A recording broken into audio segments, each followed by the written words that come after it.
ভিডিওটির শুরুতে দেখা যায় একটি ছেলে বাইরে বসে আছে। হঠাৎই ঝোড়ো হাওয়া বইতে শুরু করে এবং আকাশ থেকে একটি রহস্যময় ডায়েরি তার সামনে এসে পড়ে।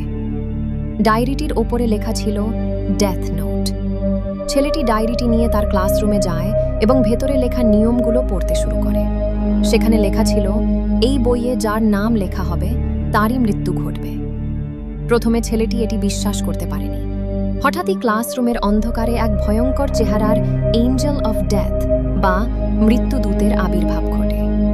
সে ছেলেটিকে বলে যে যদি তার বিশ্বাস না হয় তবে সে যেন বইটিতে কারো নাম লিখে পরীক্ষা করে দেখে। জানলা দিয়ে বাইরে তাকিয়ে ছেলেটি দেখতে পায় সেই বখাটে ছেলেটিকে, যে তাকে সব সময় উত্ত্যক্ত বা বুলি করত।